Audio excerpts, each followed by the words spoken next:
সম্প্রতি ওষুধের মূল্য নির্ধারণী নীতিমালা বাতিলের পর হযবরল দশা দেশের বাজারে। একই আদেশে বাতিল হয়ে যায় ২৯৭টি অত্যাবশ্যকীয় ওষুধের তালিকা। ফলে স্বয়ংক্রিয়ভাবে কার্যকর হয়েছে ৩ দশক আগের ব্যবস্থাপনা। জনস্বাস্থ্য বিশেষজ্ঞরা বলছেন, এতে বাজারের নিয়ন্ত্রণ হারালো সরকার। দাম নিয়ে নৈরাজ্য সৃষ্টি করবে কোম্পানিগুলো, যে কারণে বাড়তি খরচের চিন্তায় আছেন রোগীরা। সোহেল কুরেশির ক্যামেরায় নাইম হাসানের রিপোর্ট। ওই ওষুধগুলো অনেকেই মার্কেটে নাই, লস দিতে কেউ বানাবে না। দরিদ্র মানুষ তারা ঘটি মাটি বেচে উচ্ছেদ হয়ে যাচ্ছে। ষাটোর্ধ্ব রমিজউদ্দিন। উচ্চ রক্তচাপ, ডায়াবেটিস, হৃদরোগ সহ নানা জটিলতায় ভুগছেন তিনি। দীর্ঘদিন ধরে গড়ে প্রতি মাসে ৪ থেকে ৫ হাজার টাকার ওষুধ কিনে খেতে হয় রমিজউদ্দিনকে। ভালো নেই রমিজের স্ত্রী আসমাও। এর মধ্যে অত্যাবশ্যকীয় ওষুধের মূল্য নির্ধারণী তালিকা বাতিলের খবরে চিন্তার ভাঁজ তাদের কপালে। আমাদের মধ্যবিত্ত লোক, আমরা খুব কষ্টে আছি। আমরা মানুষের কাছে না চাইতে পারি। জায়গা যেমন ব্যস্ত হইব, এটা ব্যস্ত হইব, ধার করতে হইব, কর্জ করতে হইব, ভিক্ষা করতে হইব, খাইয়া বাঁচতে হইব। আমাদের মতো মধ্যম ফ্যামিলিগুলা পয়সা থাকা অনেক কঠিন।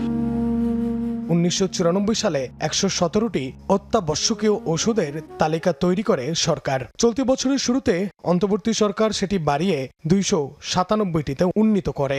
তবে উপদেষ্টা পরিষদ গঠন ও ঔষধ শিল্পী সমিতির সঙ্গে আলোচনা না করায় চলতি মাসে সেই তালিকা বাতিল করে বর্তমান সরকার।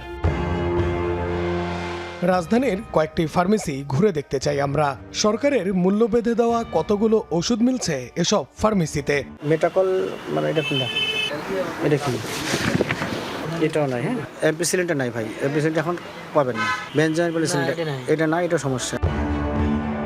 তার মানে অর্ধেকের বেশি ওষুধ বর্তমানে বাজারেই নেই। কেন নেই এমন প্রশ্নে ঔষধ শিল্প সমিতির সাফ উত্তর, লোকসান দিয়ে কোনো ওষুধ তৈরি করবে না কোম্পানিগুলো। সরকার একটা এসেনশিয়াল ড্রাগের লিস্ট করবে, সেটা সে অ্যাভেলেবেল করবে, এটা সরকারের কাজ। এখানে আমাদের সাথে কোনো ইস্যু নাই। আমাদের ইস্যু হলো আমরা বানাবো, যদি আমার প্রফিটেবিলিটি না থাকে আমি তো বানাবো না।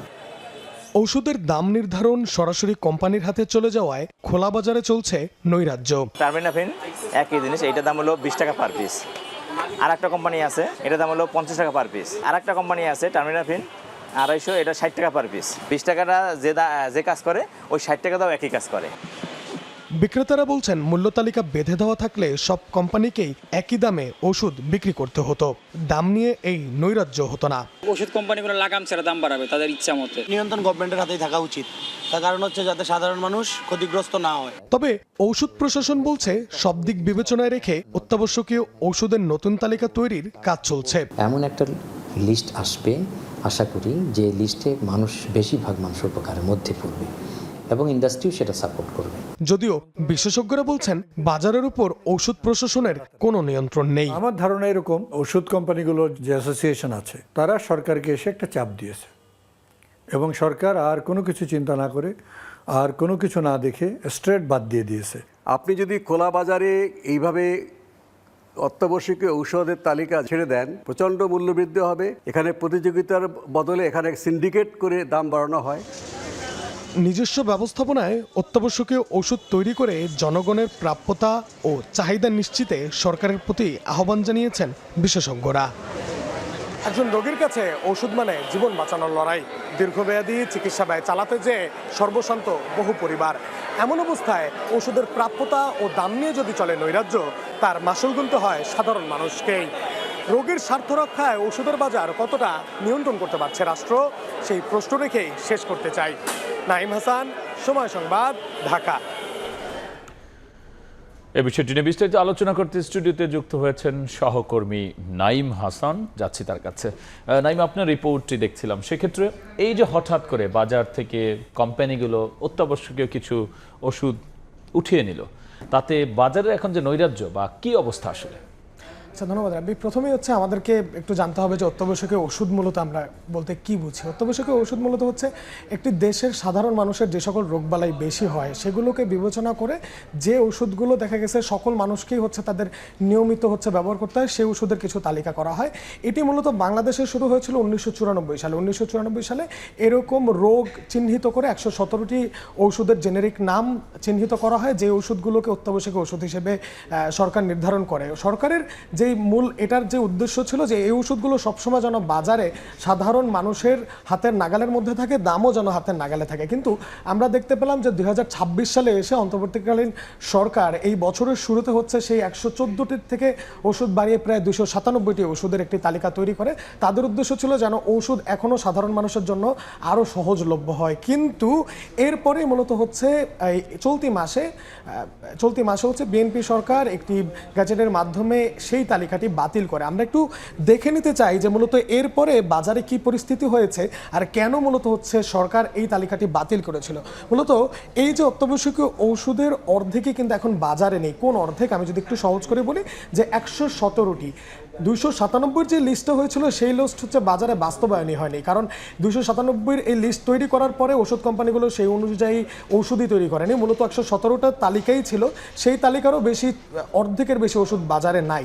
কেন নাই? আমরা ওষুধ কোম্পানির সাথে কথা বলেছি, তারা বলেছে হচ্ছে যে এই সরকারের যে মূল্য বেঁধে দেওয়ার যেই দাম, সেই দামে যদি তারা ওষুধ বানায় তাহলে তাদের লোকসান হয়। মূলত এই কারণে হচ্ছে এই ওষুধগুলো অর্ধেকের বেশি এখন বাজারে নেই। আর সরকার কেন এই তালিকা হুট করে বাতিল করলো? এর কারণ হিসেবে সরকার বলছে যে উপদেষ্টা পরিষদ গঠন করে অন্তর্বর্তীকালীন সরকার সেই ওষুধের তালিকাটি তৈরি করেনি।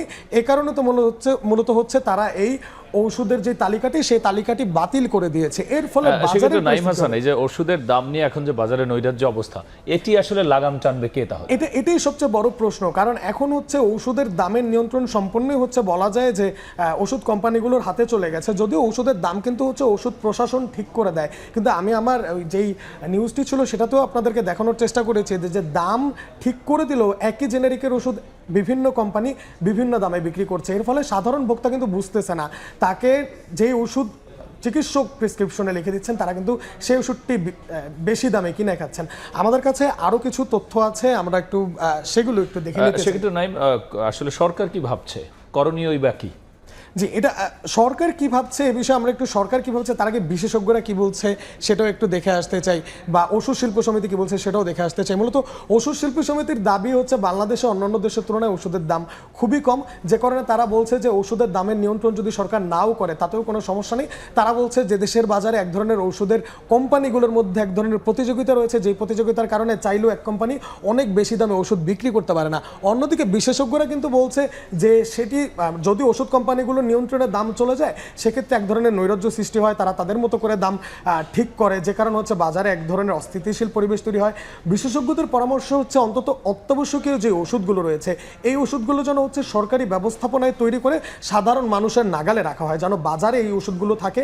এছাড়াও ওষুধের দোকানগুলোতেও যেন এই ওষুধগুলো পাওয়া যায়।